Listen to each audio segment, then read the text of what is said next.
but he ain't no West Coast gangster. That will be a fantastic fight. Well, that's the fight. I mean, everybody wants to see it. Oh, please make that happen. Jorge Masvidal. This man is a savage. He has unbelievable killer instinct. But Nate Diaz, he's legit in every aspect. He's not going to get shaken. He's not going to get rattled. And he loves to scrap. This is an amazing matchup. I'm not surprised, mother.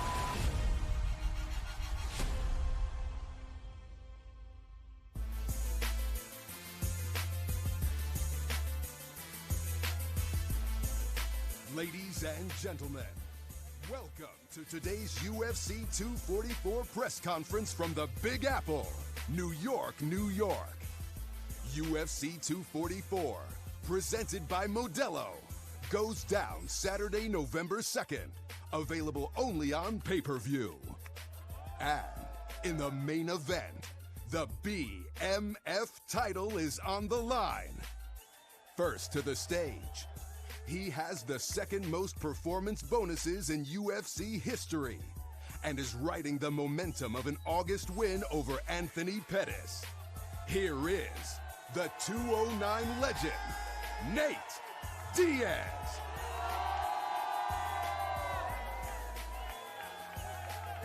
What's up, New York? My mic not working?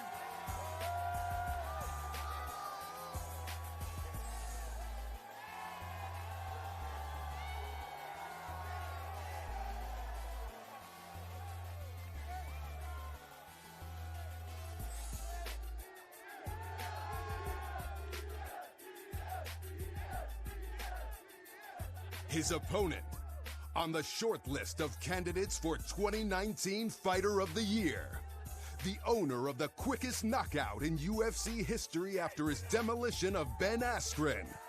Here is the Savage from Miami, Jorge Gamebred Masvidal.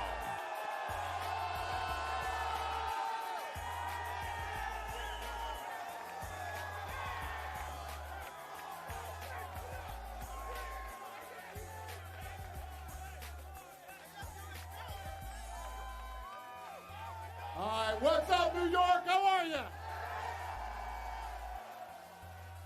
Thanks for coming out here tonight. We appreciate it.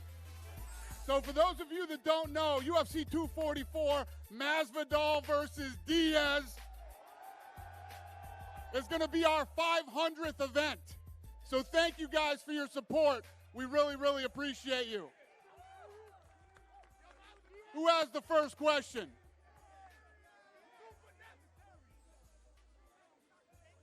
All right, I have a couple of questions.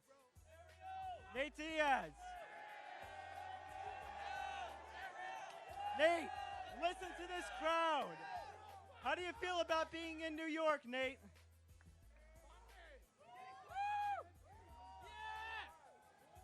It's good. So far, so good.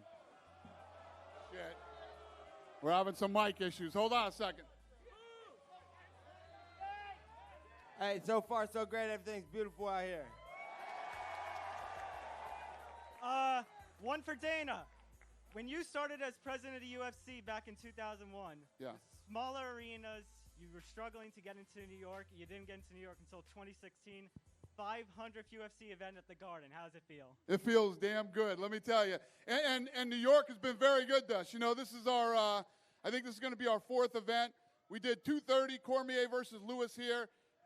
We did a $3 million gate. We did Bisping versus St. Pierre, $6 million gate. And then we did McGregor versus Alvarez, $18 million gate. And then now this event went on sale today. We've sold over 10,000 tickets. Thank you, New York. We appreciate you. And I have one for Mr. Masvidal. You knocked out Darren Till. You made Leon Edwards eat the 3-piece and the soda. You gave Mr. Askren the MGM Grand Buffet. What are you making Diaz eat? I'm coming to fight with everything I got, you know, so I'm gonna give it my all, man, whatever it takes, you know. He's a different caliber than the guys that you mentioned, and I've seen him pull through some tough situations and win those decisions. So I got whatever it takes, man. You know, if it's a buffet, it's whatever it is, man. I'm here for it. You know. Thank you, guys.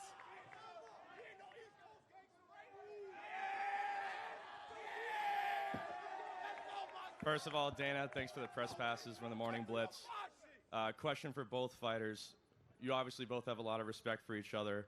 Can you just talk about preparing to this fight and how your mental state differs as opposed to fighting a big trash talker like Askren or McGregor? Yeah, I heard him. I mean, when people talk shit, it is motivating because there's some dudes you're not going to lose to. And Askren is that dude I'm not losing on any universe to. You know? So the shit talking does help. But man, it just helps when the guy on the other side that you're fighting wants to hurt you and you know it. That's enough motivation for me right there. And Nate? Yeah, is this working now? Yeah, it's just like I train for every fight. There's really not a lot of trash going on in a lot of fights I'm in anyway, so it's just like normal. I'm just glad to have a worthy opponent and a worthy venue to be in. Thanks, guys. Que hola, Sadie? Hey guys, Phoenix Corner Valley, Everything Martial Arts. Dana, my question is for you. So this is for the BMF belt, right? Is that really happening? Obviously, the two people here are well deserving of that title if it is going to happen. If that is the decision that was made, how did you come to the conclusion that, hey, let's do this? Was that question for me? That's for you, Yeah? Dana. Hey, Lene, what did she say? I can't. So you decide, are you 100% doing this BMF belt? And what does that entail? What is that going to be like? Yeah, the belt. So, you know, when Nate did his interview that night, he basically said, this is for the baddest motherfucker in the game. So, Who got the fastest knockout, though? Who got the fastest knockout? he was defending the baddest motherfucker in the game. So, you know, this is one of those fights that after that interview, you know, it started to build a life of its own through the fans and the media. And we didn't seriously start talking about this fight till maybe a couple weeks later in a matchmaking meeting. And I said to my guys, listen, tell me if I'm crazy, but what do you think about us actually having a baddest motherfucker in the game belt? And my guys loved it, and we started talking about it. So I went in with the design team at UFC. Right. We started to design it, and I will physically have that belt when I come back to New York. It'll be ready. And yeah, that's how it happened. Well, I can't wait to see it. My next question is about matchmaking. Now, basically in the media, it's been said that the situation with Covington and Usman is about negotiations, money. Can you tell us what's really going on with that, and is there any new news? Was that for me again? Yep. Yeah. Who are those guys? Repeat the question. Well, Masvidal. Next. Next question, please. All right, I'll ask you. Order in the court. So here's the thing with that. Obviously, you heard me say in interviews after that fight that was the fight I was going to make. Right. Right? So Colby Covington can say whatever he wants. We make fights for a living. That's what we do. We go after guys. We say, this is next. This is the date. Do you want the fight? Right? And obviously, you know, he wanted more money to fight Usman. We went back and forth. This is the second time he's done it. He had a fight in Dallas, too. So we said, if you don't want to fight Usman, then we'll give you Tyron Woodley. He turned down Tyron Woodley, too. You either want to fight or you don't. We can, you know, when Colby Covington's ready to fight, he'll let us know. This matchup is obviously fan favorites.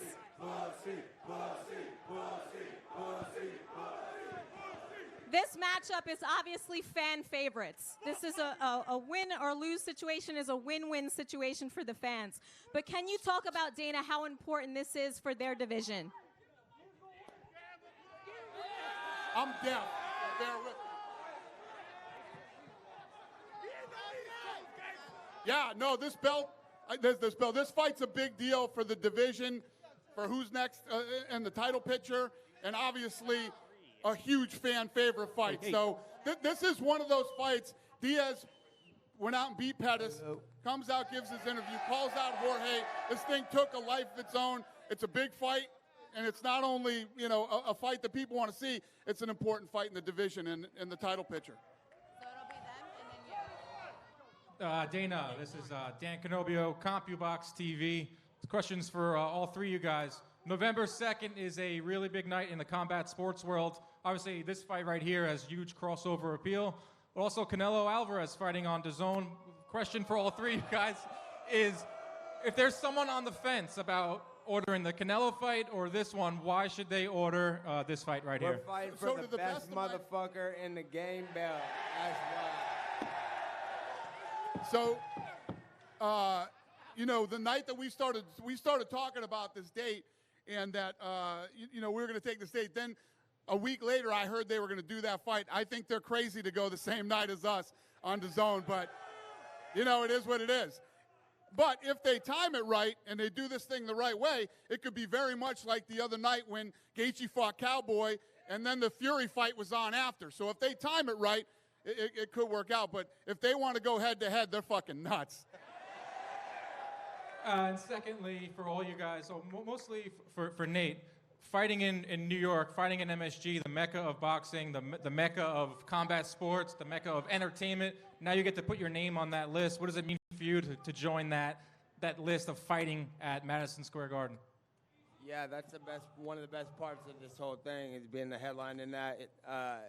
Like you said, it's a historical event center. I'm sure all the greats fought there, Muhammad Ali, Mike Tyson, and everybody. I'm sure all the big games. So that's definitely a great part of this fight.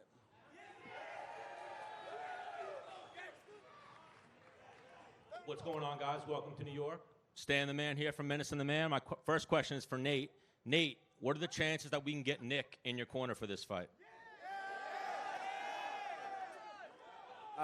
If anybody talks to him, tell him to come through. He's my corner man. Dana, let's make that happen. And another one for Nate. I smelled some weed earlier. Was that you backstage smoking? Man, I smelled it as soon as I came out here. It's you guys. Jorge Masvidal, nobody said anything about how sharply dressed you are. You look amazing. My question for you is, if you are able to defeat Nate in November, what do you want next? A 170-pound title shot or Conor McGregor?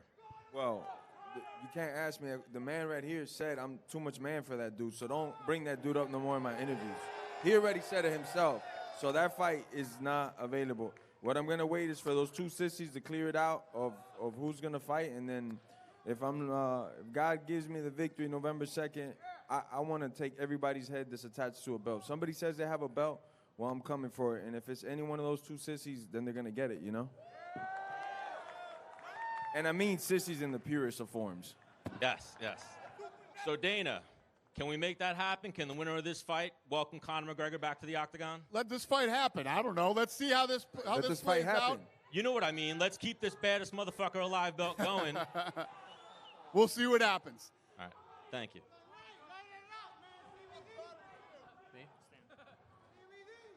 Hey Nate, how are you? It's been it's been a while since. Can you hear me, Nate? You made a very quick turnaround here. We saw you in August. You returned in November. When you left Anaheim after the Pettis fight, did you think you would return this soon? I just knew that if these guys all came correct, so that's what went down, and that's what I was looking for. We've heard Jorge's side of the story on how this fight came together. Colby's talked about it. Kamaru, from your perspective, how did it all come together? After I asked, when I asked to defend it against Masvidal, I'm pretty sure it was a wrap right there. That's when it started. I only asked that because it seemed like there was an offer for Masvidal to fight Usman as well, but it seemed like he was more interested in this fight. You can fight for phony belts, or you can fight for the best motherfucker in the game belt. And how do you feel about the UFC actually making this title? Did you think that that would happen, or did you think you'd have to produce it yourself? No, I think it's, yeah, my man, I made it happen. That's why. So you're okay with that? That's what it is. All right. Jorge, I like the getup. Tell us the inspiration behind Thank the you, suit. sir. I let the people answer it. Get him, because he doesn't know. Okay. And also, I just want to ask, you've been called Street Jesus, you've been called Cuban Jesus, but I don't see you actually sort of calling yourself that. How do you feel about people comparing you to? I'm in no shape or form Jesus or God. I'm nothing like that. I got one talent. I can baptize people, but I'm not God or nothing like that, man. Thank you. You're welcome, sir.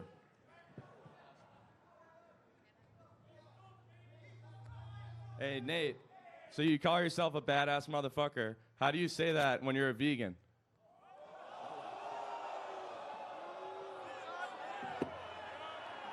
I'm harder than anybody here. What's up? I guess we'll find out then. Step your game up, dog.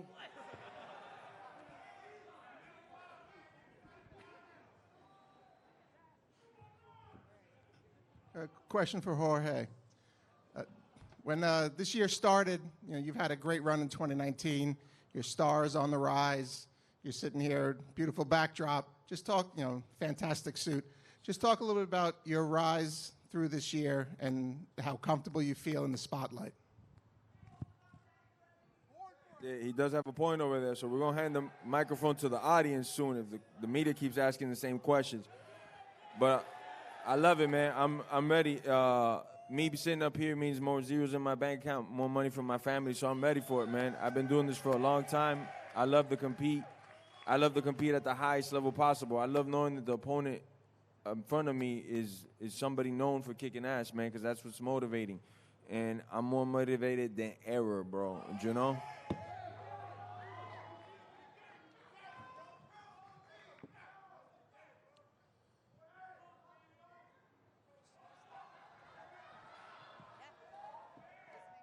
Karan Bhatia with Ask the Experts. Question for Nate and Jorge. What's your official prediction? How's it going to go down on November 2nd?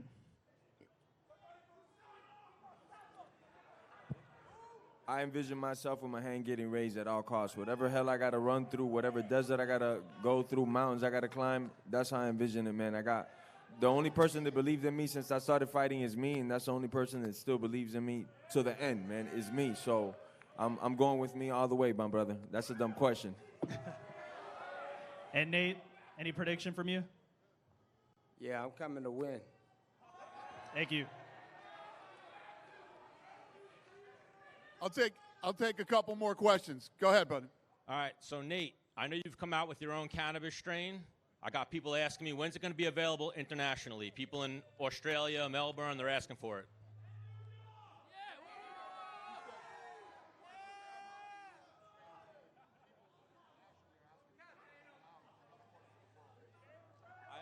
Oh, the nutrition company I came up with is Game Up Nutrition. Is not cannabis. It's CBD. So that shit's illegal everywhere, I think. I don't know, but it's coming soon. Hey, and the Terminator's a vegan, motherfucker.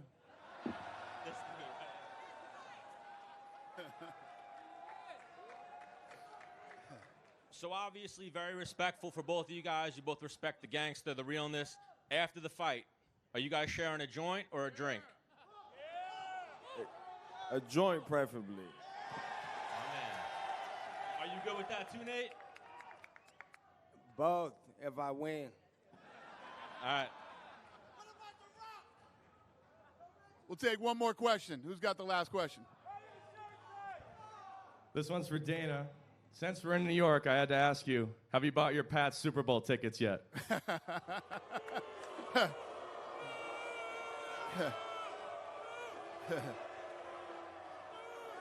Hey, I do like your shirt, and yes, we are going to win another Super Bowl. Let's go!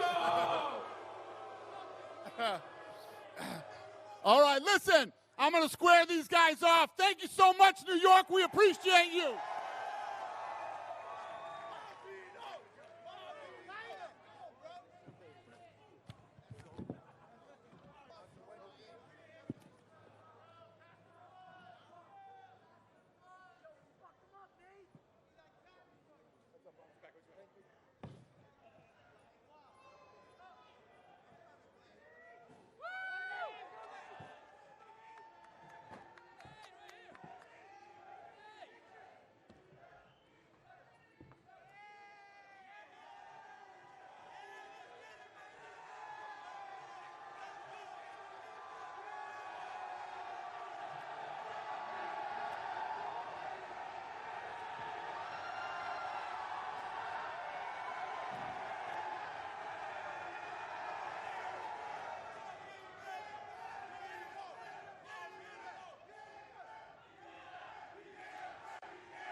Face forward, boys.